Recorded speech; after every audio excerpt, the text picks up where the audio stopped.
Varicose వ్యాధితో బాధపడుతున్నారంట. తక్కువ ఖర్చుతో ట్రీట్మెంట్ కావాలి అనుకుంటే ఎవిస్ హాస్పిటల్ని సంప్రదించండి.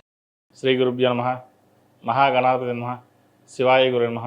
కామేశ్వరి దేవి నమః. సుమన్ టీవీ ప్రేక్షకులకి శుభోదయ శుభాకాంక్షలు. నేను మీ సోమేశ్వర శర్మ. మేషం నుండి మీనం వరకు ఉన్నటువంటి రాశి ఫలితాలు నా పరిజ్ఞానం సహకరించిన మేరకు ఈ వారం రాశి ఫలితాలను తెలియజేస్తాను.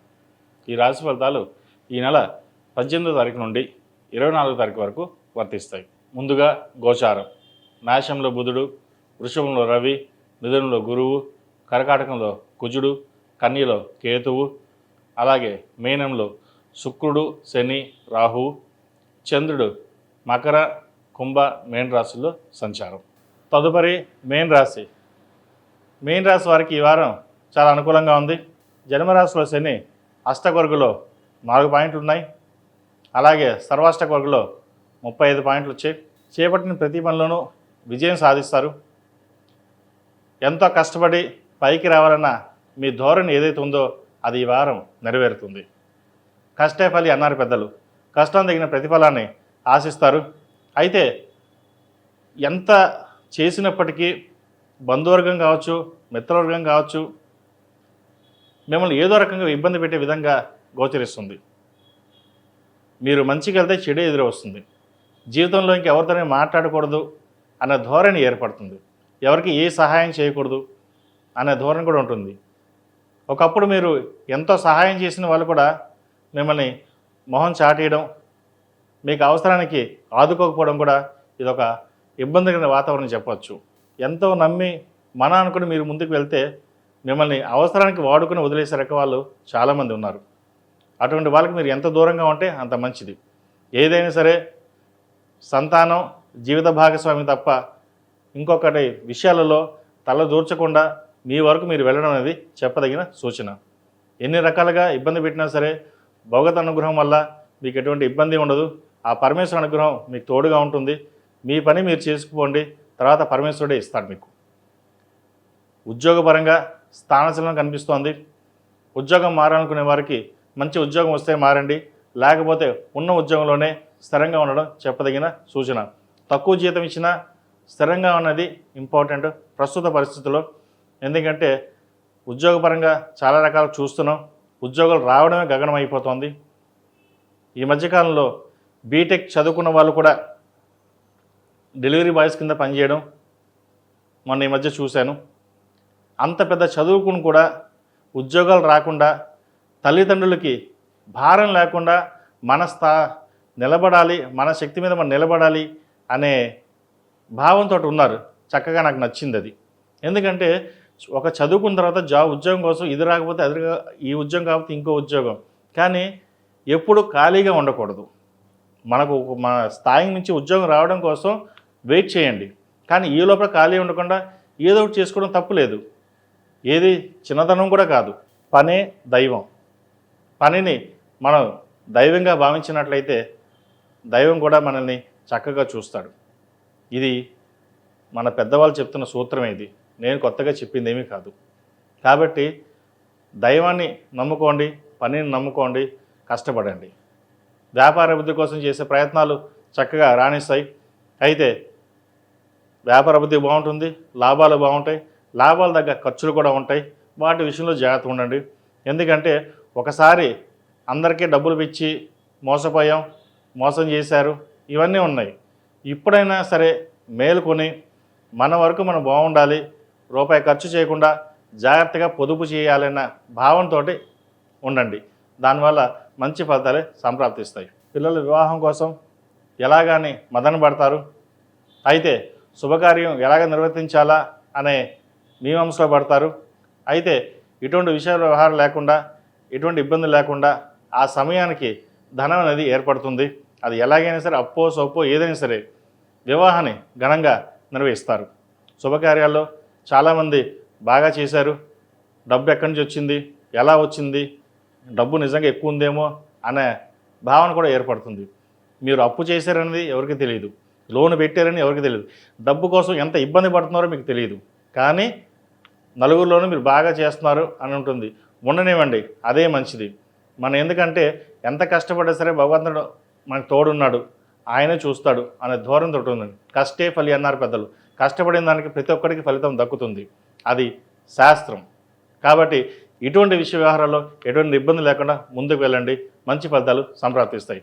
సినీ రంగాల వారికి, కాస్మెటిక్స్, రియల్ ఎస్టేట్, ఆధ్యాత్మికవేత్తలకు, పోలీస్ రంగంలో ఉన్నవారికి, రాజకీయ రంగంలో ఉన్నవారికి, సాఫ్ట్వేర్ రంగంలో ఉన్నవారికి, రియల్ ఎస్టేట్ రంగంలో వారికి ఈ వారం చాలా అనుకూలంగా ఉందని చెప్పచ్చు. కన్స్ట్రక్షన్ ఫీల్డ్లో ఉన్న వారికి కొంతవరకు ఇబ్బందికరంగా ఉంటుంది. రియల్ ఎస్టేట్ రంగం అంటే ఫ్లాట్స్ అమ్ముకునే వాళ్ళకి కొంతవరకు బాగానే ఉంటుంది. ఈ కన్స్ట్రక్షన్ చేసే వారికి మట్టికి కొంత ఇబ్బందికరమైన వాతావరణం ఉంటుంది. ఒక పని మొదలు పెడదాం అనుకుంటే ఇంకో పని ఆగిపోవడం, అది ఒక అడుగు తీసి అడుగు వేయలేని పరిస్థితి గోచరిస్తుంది. ఇటువంటి విషయ వ్యవహారాల్లో కన్స్ట్రక్షన్ ఫీల్డ్ ఉన్న వారికి ఒక అడుగు ముందుకేస్తే 2 అడుగులు వెనక పడతాయి. అది తాత్కాలికమే. మీ పని మీరు చేయండి, ఆటోమేటిక్గా అవే సెటరేట్ అవుతుంది. ఈ రాశిలో జన్మించిన విద్యార్థులకు కాలం అనుకూలంగా ఉంది. విదేశీ వ్యవహారాలు వీరికి చక్కగా అనుకొస్తుంది. వెయ్యిలో రాహు సంచారం వల్ల విదేశీ యానం చేయగలుగుతారు. ఇటు ఉద్యోగపరంగా కావచ్చు, వ్యాపార పరంగా కావచ్చు, విద్యాపరంగా కావచ్చు. ఈ 3 రంగాల వారికి, 3 రకాలుగా ఉన్న వారికి ఈ వారం అనుకూలంగా ఉంటుంది. అయితే ఏదైనా ఒక నిర్ణయం తీసుకునేటప్పుడు పెద్దవాళ్ళ సలహాలు, సూచనలు తీసుకోండి. సొంత నిర్ణయాలు పనికిరావు. అయితే సొంత నిర్ణయాలు తీసుకునేటప్పుడు కూడా అందరి మాట వినండి, కానీ మీకు మీరుగా ఏది మంచో చెడో మీరు ఆలోచించుకుని ముందుకు వెళ్ళడం చెప్పదగినది. ఎందుకంటే మన కర్మకి మనమే బాధ్యులం. కాబట్టి ఏదైనా నిర్ణయం తీసుకుంటే మన మీదే ఉంటుంది. ఎవరు ఎన్ని చెప్పినా అవి ఏమి ఉండవు, మన మీద మనకి. కాబట్టి ఒక నిర్ణయం మంచి కావచ్చు, చెడు కావచ్చు, ఏదైనా సరే వాటిని తీసుకుని ముందుకు వెళ్ళాలి. ఇంకోటి, దుర్వ్యసనాలకు దూరంగా ఉండడం, స్నేహితులకు దూరంగా ఉండడం చెప్పదగిన సూచన. ఎందుకంటే చదివే వయసులో చదవాలి.